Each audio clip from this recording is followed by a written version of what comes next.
Remote viewing is a journey that impacts us in so many ways. Specifically, tonight, we're going to talk about the emotional toll that a remote viewing experience can have on you. Whether you're looking at something dark and scary or something spiritually uplifting, the toll can be great and life-changing. I have my great friends Dick Allgaier and Edward Reardon on the podcast tonight. And this conversation was triggered by their recent P. Diddy remote viewing project that they did. And we want to talk about the big feelings that came up. Dick had shared something recently um, on Facebook talking about, and he showed the clip of how upset he got from this. Dick, I just want to tell you, like I watched that and I was getting choked up watching you. I mean, I love you, man. Like that was a powerful thing to watch, and I'm thankful that you shared that experience with us. So, Dick and Edward, it's nice to see you guys. How are you? Well, good. Yeah. Good to be on your show. Hi, Dennis. Always good to talk with you. Love you, man. Yeah. And Edward, good to see you. We're all brothers. So we remote viewed P Diddy, and I recorded. I was in Korea, so I was in a whole different time zone and date, and we record the debrief on that when we get feedback at 12:30 Hawaii time on Yeah. Wednesday. So I'm in Korea, and I did this target over 2-3 days. And oh God, this is a dark one. And so I was still blind to the target, and because I thought I was going to miss the debrief, I recorded my own solo Zoom. So I said, here's the target, here's the data I got. And I went through the data, and I got to the part about the children being sold and what happened to the children. And I said that I'm going to leave it there. And then I had a momentary breakdown, just like, and I stopped the recording. I was like, well, so 2 days later, still under blind condition, we had the debrief, and it was like 6:30 a.m. Korea time. Hmm. And so I came on, hey guys, how you doing? And talking, and they gave us the feedback. Yeah, it was P. Diddy, what's going to happen with him? And I said, oh, yeah, okay, I was right. And so I said, here, let me show my work. And so I played that video that I had recorded, and I just Hmm. watched that. And then it ended, and it came to me on camera, and it all hit me at that moment.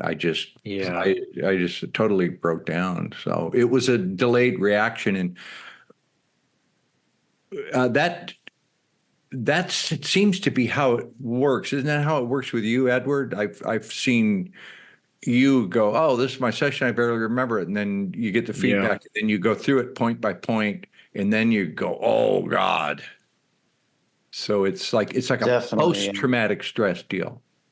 Yeah, yeah. I mean, it's kind of depending on what came through in the session is what I find, at least for myself. Like if it's something that is related to the target, um, then that could have its own range of emotional reactions, once you're going through the feedback. But the other side of it, or what I would say, the part that tends to get me the most is that when we do the debriefs and I go back over the session, and it could have been a couple of weeks ago since I did the session, I've forgot about it, moved on to the next one. But it's when I go through and I read something that I wrote, Hmm. and it's like I can't believe I wrote that, Yeah. or like that came through a part of me that doesn't get much time in the world, Hmm. and it hits me with this overwhelming range of Yeah. emotions, of Yeah. I could be who I am, and I would. There was 5 minutes where my real being was expressing itself. That kind of stuff does happen to me with remote viewing. It You know. it just occurred to me, Edward, it's like when we're doing the sessions, it's like there's a little window that opens, and our soul peeks out of it. But then Yeah. when we go back and recount it and get the feedback, it opens a whole window to our soul. And we see that, and that's laid bare for us in this reality. And it's like, it's a funny thing. I mean, I've had a bunch of emotions. Actually, sometimes the least emotional target will hit me hard. Like the first time I ever really experientially remote viewed, and this would have been in like 1999, I was doing a beaconing target where it was on, what was her name? Not Prudence, Fire Docks. What was her name? Oh yeah, Palin. Palin, yeah. Palin Gainier. She had a Palin. site up. She had Lynn Buchanan used to put targets up, and Colonel Bill Ray put a target up. So it was a beacon target. So I got that target ID, and I was at KITV while I was supposed to be working. It was in the weekend. And I went upstairs in the offices where nobody was, and I snuck away for an hour. And I'm doing this target, and I did an advanced protocol where I cover my eyes and do a breathing exercise. And you're supposed to get this movie start, and the movie started. And so I came to a complete stop, and all of a sudden, like a surveillance camera, this jerky image of a man in an overcoat walked through, looked like a clothing department store, and he touched a suit and he looked at some shirts, and then he just kind of walked by. And I woke up and I go, what the hell was that? That was like really real. And I thought, is that remote viewing? And I drew that, sketched it. And then I went and got the feedback. And the feedback was, I'm at Army PX in Germany on the second floor. It's the men's clothing department. And I'm walking through looking at. And I went, oh my God, I saw that. And it was that moment that I realized that everything is recorded. There's an imprint of everything that is experiential 3D reality accessible. And that just freaked me out. I go, oh my God, everything I do is, every thought I have, every bad intent or good intent is recorded. And I got chicken skin, like goosebumps, and I almost was shaking. I was like, oh my God, oh my God. And that was a simple thing of just watching a guy walk through a men's department store. Right. So, yeah, and then we'll get to the high impact targets. But I think just the fact of doing it, I mean, the most simple, I'm sure you remember, Dennis, the first time that you drew something and described it exactly, and then you got the feedback and that oh my God moment. Yeah. I mean, I can think of a bunch of targets, but just the simple things, even doing stage 1 ideograms in the beginning and connecting when I was first learning, but fast forward, I just had one of those targets. It was a practice target. And I ended up experiencing like someone die and go through like life after death process. And that was one of those, it changes you, right? When you have those experiences, nothing I can ever verify at this point, but you go into those modes where, you write down things you never would have thought of before that really hits you hard to thinking about things in a new way. And it's like, wow, what a neat experience to be able to do something like that and see that. Yeah, I think the strange thing in a remote viewing that I found is that even in the high impact stuff, like in the remote viewing session, in the space of the remote viewing session, it's like emotion free, kind of, but it's like you're looking at something and you're doing it from a part of yourself that has a different understanding of what it's explaining and describing. Yeah. And so like in something like a Diddy thing with the torturing of kids, or some of the other high impact targets we've done, it's like, or even like ones that are war related and stuff like that, and there's bodies getting blown up and all these terrible things are taking place. And it's just like you're just kind of going through it, but you're going through it as if you're like an old man watching a movie screen who already knows all the players, Yeah. and it's, and has no emotional connection to it, without sounding like I'm Right. robotic, just No, but above it all. You know what I right. mean? Well, I think that's the It's way a the structure is certain designed. clinical detachment Hmm. that I think the methodology instills in Hmm. you. That's Well, a I good mean, way to put it, clinical you have that detachment. experience and you write it down as an AI, right? It's like, oh, angry or sad or upset, and then you move past it because you're in this mode of collecting data. And I think the feedback piece, like you were saying, Dick, is that moment where, and this is me still being a newbie, I'm learning like the feedback is part of the experience. And the more I go through this, the more I realize like that's when you start to really process the extent of what you went out and were just collecting information on, and it becomes a part of you as you process through it during that feedback. True. That's Well, there's true. a broad range of um, experiences, experiential activity in remote viewing that you can begin by probing an ideogram and get the idea of Hmm. wet or idea of a sound. You can progress to where it's a fleeting visual and a little stronger idea. And then ideally, and this, I don't get this every time, but there are times when it becomes full on a movie, Yeah. experiential. I can only hold that for the briefest of times. It's usually so startling that it knocks me off Hmm. target. Um, yeah, there was one time I've told this story before, but I worked at Target that I went to S5 where I had the low level in the paper session. Then I was going out and I was doing my little thing and I trying to get between that sleep and awake where you popped a Hmm. target. And I all of a sudden was full color out in the deep blue ocean on a sunny day. I saw the horizon. I knew it was blue. It was full color, like blue water that 10 miles off the coast of Hawaii. And all of a sudden, this airplane went right at me and hit the water right in front of me, just smashed into me. And Wow. I woke up and I almost fell out of this chair and I was, what the hell was that? And I go, whoa.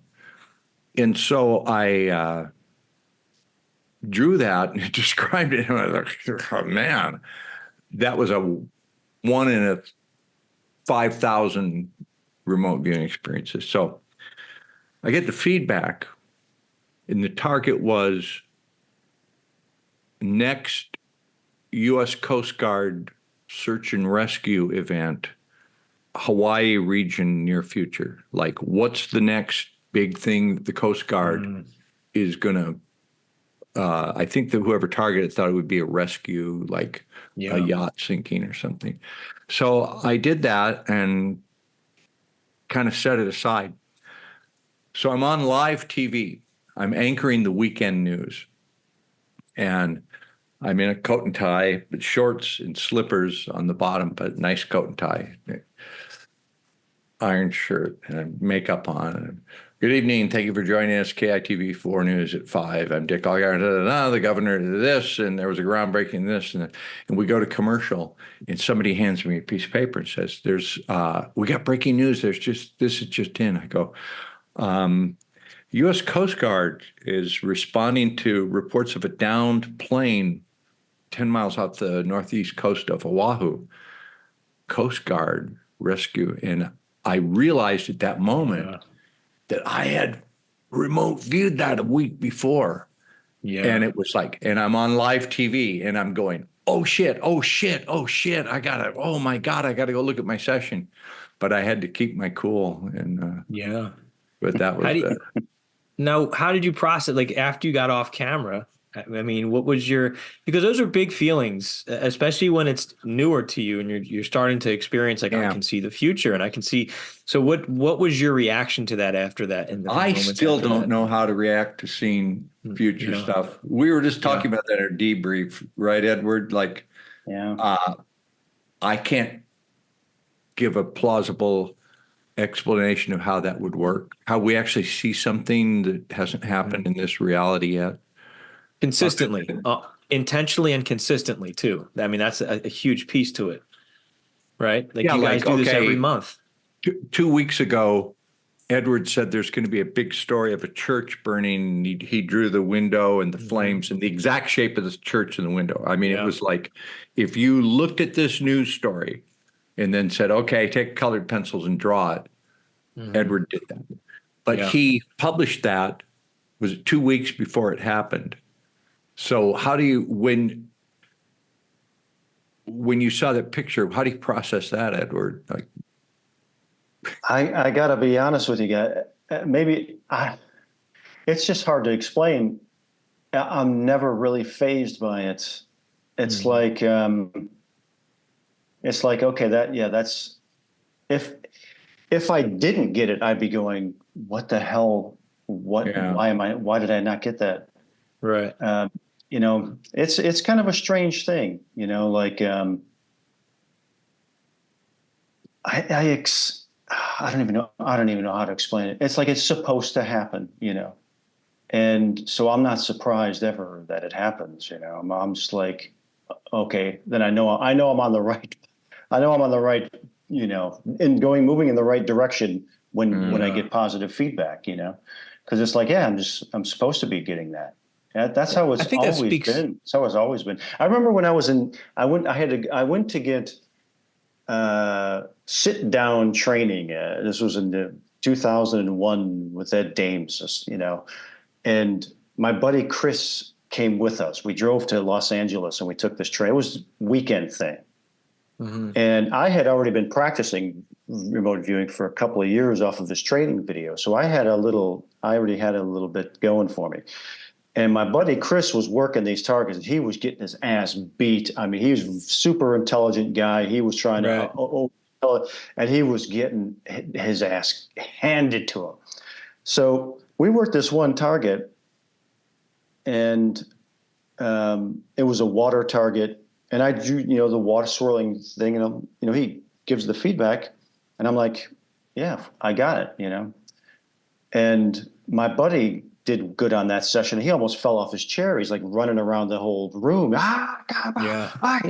I'm just like, you're supposed to get it. If I didn't get it, I'd be like, I better get the next one, and then if I do well on the next one, I'm like, of course I'm doing good on it. I'm supposed to be doing good on this. That's just like it's kind of a strange thing. But there's that end of it, and then there's the what comes through aspect is a totally different thing. So it's like in that circumstance, it was a water target, and then they got the water thing, big deal. It doesn't mean anything, There's no message in there. There's nothing in there other than, oh, look at me, woo, big deal. It's the messaging part that hits me the most, because the first time I had a reaction to something like that, to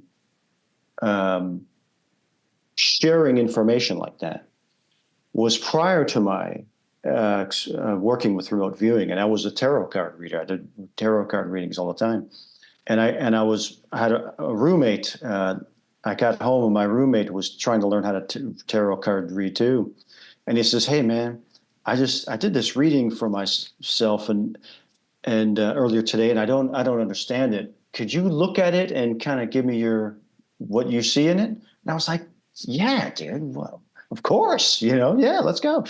So we lay it all out, and I start flowing. I just go into it, and I was going into it really stream of conscious like. And when I realized what I was doing, in a fraction of a second, I realized what I was doing, and I instantly burst into crying. I started bawling my eyes out, and I'm literally like, and then did it, and it was that fast. And he's like, "What the hell's wrong with you? Are you okay?" And I was like, "Dude, I feel like I've been locked in a prison for 5,000 years, and I got out of prison for 5 minutes, or 5 seconds. And the joy of this expression was so overwhelming that I just like purged out like an ancient, sadness for doing it. So like when I do a session and I go back and I read it and there's something that's hits that button, that's when I'm like, oh yeah, because I am of the opinion that who we truly are is behind a wall of the bullshit that we have to do to deal with Yeah. this ridiculous, freaking crazy world that we live in. And that who we truly are, if we come out, they'd probably kill you. They don't want that to come out, in my opinion. So if you start to express too much of that true nature of who and what we are, in my opinion, you might get nailed to a cross, man. You might just end up in a strange car accident or something like that. So we kind of protect ourselves in a manner that way. But when it does come out, it's usually met with an expression of sadness. I hate to say, Your description of being released from prison just reminded me of a target I did many, many, many years ago. This would have been like 24 or 5 years ago. Is early on, I was probing for the kinesthetics of this target, and I got this overwhelming sense of freedom, run. Just like release, like go, wide open, free. And it was a very visceral sense of just exhilaration of freedom. And I got the feedback, and it was a picture of a rabbit that had escaped from its cage, and somebody was trying to catch it. And I went, whoa, that was an intense target. Yeah. I had What a one of neat those animal ones perspective. too. I had one that I worked, and it was like a tiger jumping, like springing out, jumping, and so I worked it. It was a whiteboard one, and I'm doing the whole, I'm doing this thing, working his actions and stuff like that, and it was the same kind of a thing, that kind of motion. Without thinking, a non-thinking emotional burst of expression. I think working animal targets is good for remote viewers. I really do. You get like the true nature of something in an animal target. That's a neat perspective I exchange worked too. I worked a honeybee target one time, and I just got the sense of this is somebody who really loves flowers, like just loves flowers, like the sensory delight of, like, you would eat flowers, or you just love the smell. You just want to, and it was a bee target. Yeah, animal targets are good. They are. They are. People should work those. I had this one where, oh, this was a cool experience. I was watching TV with my wife, and it was early in the evening. I don't know, 7, 8 o'clock at night, something like that. We're watching TV, and I suddenly start hallucinating, like there were two worlds coming, interacting. I'm watching TV, and we're not even watching like sci-fi or anything weird. We're just watching something on TV, and I'm just like going through this dimensional shift of realities, and I'm like, holy shit! I was almost ready to freak out. So I'm like, I gotta go and do a remote viewing. If I'm tapping into another plane, I better go and do some remote viewing and see if I could put this to use. So I told my wife, I gotta go remote view. She says, okay. So I run upstairs and I grab a target for online database, blind target, and I work the target, and I was like, oh yeah, there's this cliff, blah, blah, blah, blah, hit, mountainous thing, cliff thing. And I opened the feedback, and the feedback was the hallucinogenic honey that the Tibetan guys, they climb up the side of a cliff. Oh And yeah, I remember that bees that make target. the honey. Yeah. Did Like, you what? did you just talk And they about get this the recently, Edward? Did you just share I this talked somewhere? about it before. I don't know if I talked about it recently, but I did talk about it before. And yeah, they got this hallucinogenic honey, and I was like, oh shit, no wonder. I have a Crazy question stuff. about that. I mean, because that's fascinating. I mean, and you always get stuff coming to you, but what's interesting to me about that is you're watching TV, you're not planning to do a remote viewing, and then you Was get not going to called, do a remote. like you got hit with a signal though, right? And you said, I'm going to go do a remote viewing session, but then you just picked Right. a random target from the target pool. Like this isn't like Yep. COVID when all of a sudden you detected this thing coming back through the timeline. Explain that to me if you even can, like, because there was no one saying, I I want you think to work this. Like, what happened there? well, I think it's on the it's in the same realm as that, where it was like I have to remote view right now. So I think it is in the same kind of in the same realm as that, in that You're urge of I have to go do it now. I will kick my own butt if I don't do this. If I don't you're do this, it will not be good. I have to go do it now. your subconscious knows what target you're going to work next. Your subconscious Right, is in right. a greater consciousness where all that information is there. And as a remote viewer, you open that pathway. You use the Hmm. protocols to consciously do repetitive skills to open that pathway. But once it opens, stuff leaks through. I agree. I mean, I do my targets. I'll do my target before I get the target assigned to me. I've been really working that way lately. Like I just use a random number generator and I say this will be whatever target gets assigned to me next. That's the target. I've been doing that a lot lately and I love it. It's been a great experience. I just find it interesting though that he wasn't planning on doing one. He started experiencing the target before he even decided to do a target. Like that's another step. That's something I've never even thought about. Like you're starting. That's just such a cool thing, Edward. I'm always full of surprises. You really, I mean, you are. You cease to amaze me. But now, how do you? Hopefully I haven't dried it all up. Hopefully I got more to come. I doubt it, dude. I doubt it. You're so full of different things coming through. I So, hope so. so we were in Korea, my wife and I, and was it a year ago, 2 years ago? There was a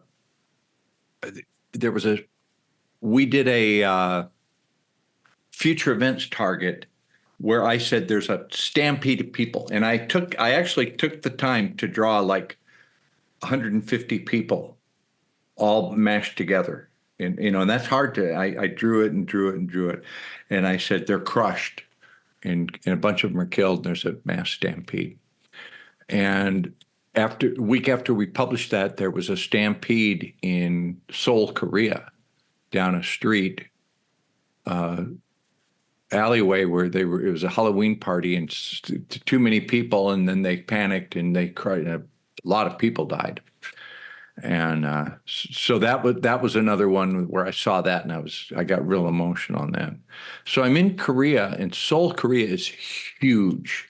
It is such a big city. It's like, I swear to God, it's 15 times bigger than San Francisco. It may be 30 times bigger than it's unbelievably big. So my wife and I were uh, looking for a place to buy eyeglasses.